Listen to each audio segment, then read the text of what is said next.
Ya Rabbim, dualarım yatan evliya şahitlerimin huzurunda sizlerin merhametinedir.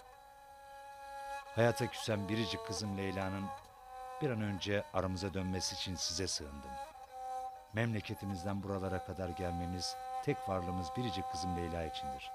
Size sığındık. Buralarda şifa bulmaya geldik. Kızımızı bize bağışla. İnanıyorum ki burası ona iyi gelecektir. Amin. Kenger var taze. İyi işler açılır. Abla. Buyur abla. Abla kenger var. Abla kenger al. Kenger al abla. Kenger şifadır abla. Kenger ilaçtır be abla. Bak hele. Hadi abla, bir tane al be abla. Ha, onlardan geç. Hadi abla al. Ne zaman gelecek? Kenger sakızı abla. Otobüs yarın sabah gelecek. Öbürü hangisi Sağ ol abla. gelecek? Abla paranın üstü. Abla paranın üstü. Abla paranın üstünü Oğlum iki almadın tane abla. de bana ver.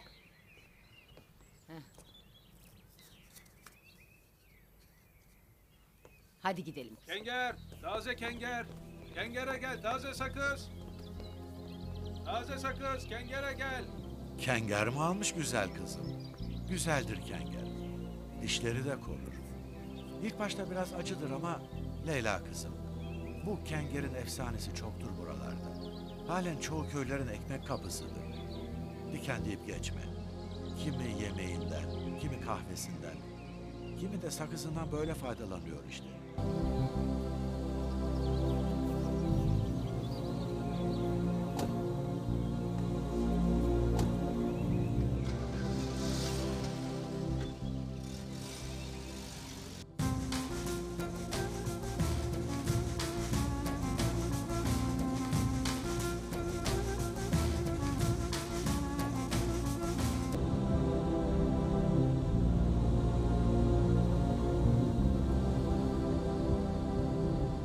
Nasıl? Hanım kızıma buranın havası iyi geldi değil mi? Durumu iyi. Doktorlar buranın havasının suyunun Leyla'ya iyi geleceğini söylediler. Zaten buraya gelmeme kızım sebep olmuştu. Benim de bir asker arkadaşım vardı, Karadenizli. O da hep bana Karadeniz'e gel, orada balıkçılık yapalım derdi. Sizleri görünce arkadaşım aklıma geldi. Öyle hocam. Asker arkadaşım Ali'ye hep askerdeyken ben derdim. Karadeniz'e gel, orada beraber balıkçılık yaparız derdim. Ama kısmet tersi. Şimdi ben Ali'nin memleketindeyim. Ali ile balıkçılık yapıyorum. İşte her şeye bir vesile mutlaka vardır. Kısmet. Yalnız Ali Bey değil. Kardeşim Leyla ile beraber siz de burada kalmamıza vesile oldunuz hocam.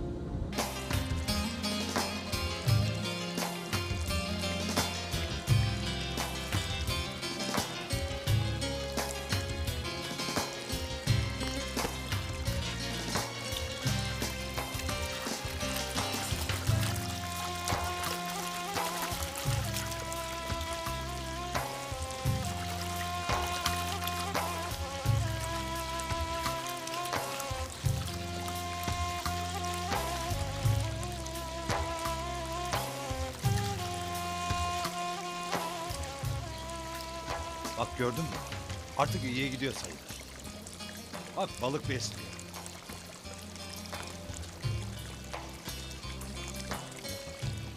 Ben sana demiştim iyi olacak diye.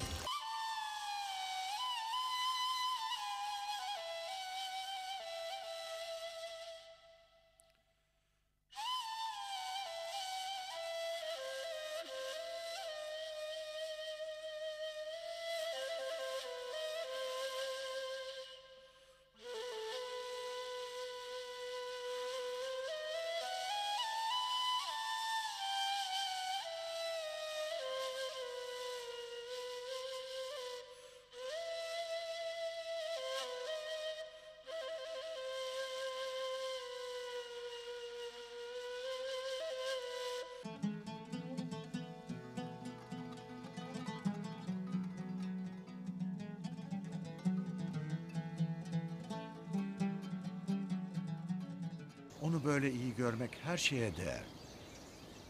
Demiştim sana zamanında İdris Efendi. Bu kız burada iyileşecek. Demiştin.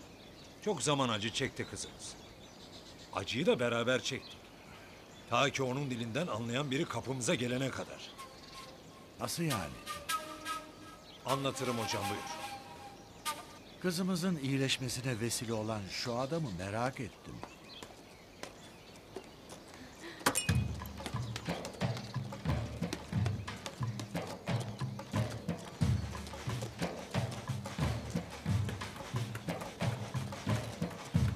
Bu at Poyraz. Bu kavunun atı. Ne arar burada? Bu at sahibini arar hocam. Atın sahibi senin merak ettiğin adam. Demek kavo burada. Nasıl anlamamışım? Topu topu 6 saat yol.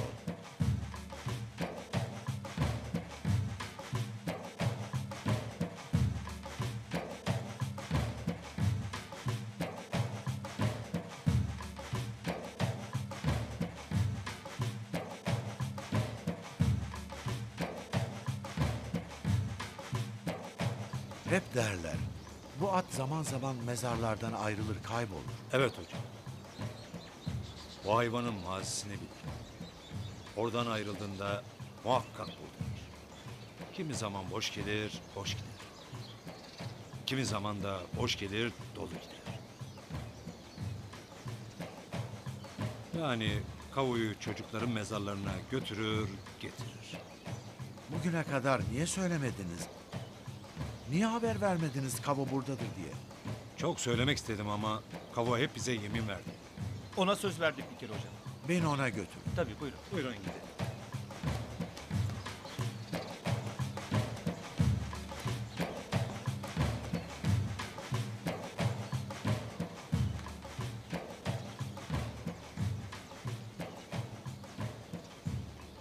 Demek geldin. 3 hafta geciktin. Yolunu bekledim bilmez misin? Senden başka dostum var mı?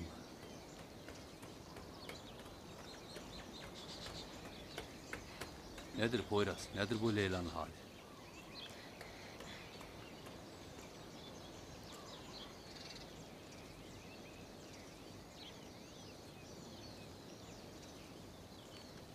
Ne iştir bu Poyraz? Bu sefer izini kaybettirmeden gelmişsin. Niye iz bıraktın Poyraz? Selamun aleyküm. Aleykümselam. Hoş geldin hocam.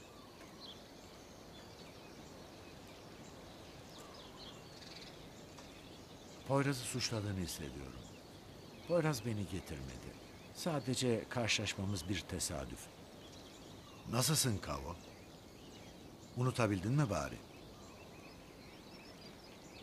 Ne mümkün unutmak hocam. Yine de yüzünü gülüyor görmek mutlu ediyor beni.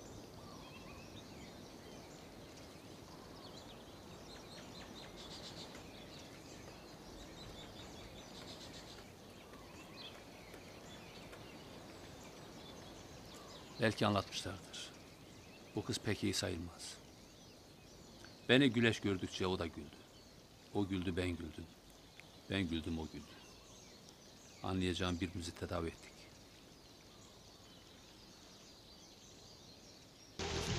Kavo.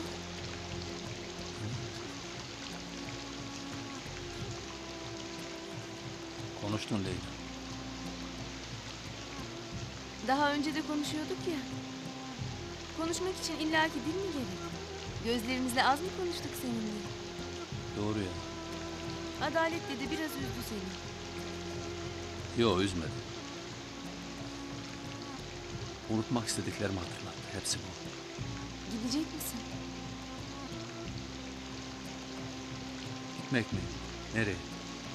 Bilmem. Öyle hissettim. Sanki buralardan gidecekmişsin gibi.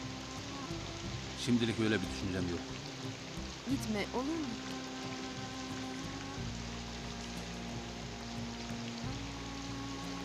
Dedim ya, zamana bağlı.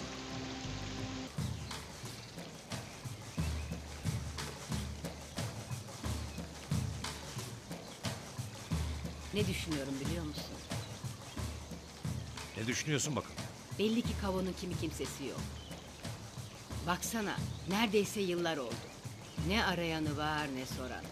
Bir adalet emmi tanıdı o kadar. O bile kim olduğunu bilmiyor. Hele çıkar o ağzındaki bak. Diyorum ki Leyla'yı bu adamla evlendirelim. Madem ki kızımızın şifası oldu. Olur mu dersin? Olur tabii, niye olmasın?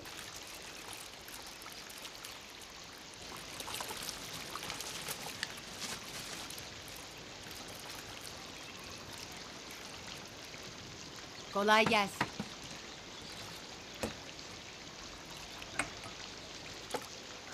Bir şey konuşabilir miyiz? Gereği var mıdır ki? Defalarca konuştuk. Hem ne konuşacağını biliyorum. Benim kim olduğum, nereden geldiğim meçhul. Nereye gideceğim de meçhul. Melek yüzlü Leyla'yı böyle birinin kaderine terk etmeye içinde nasıl el verir? Leyla gençtir, Leyla güzeldir. Kısmetini kendi bulacaktır. Bu dünyada hiç kimsenin olmadığı kadar mutlu mesut olacaktır. Çocuklar büyütüp torunlar sevecektir. Benden bunu istemeyin. Sana illa kızımı al diyemem Kavo. Ne zor koşacak gücüm vardır, ne de ısrara yüzüm vardır. Leyla'mı hayata bağışladın. Daha ne isterim senden? Haşa. Hayata bağlayan yaradandır. Ben kimim ki? Leyla aydır. Leyla güneştir. Nasıl ki ben ona güneş olmuşum, o da bana güneş olmuştur. Daha ötesi değil.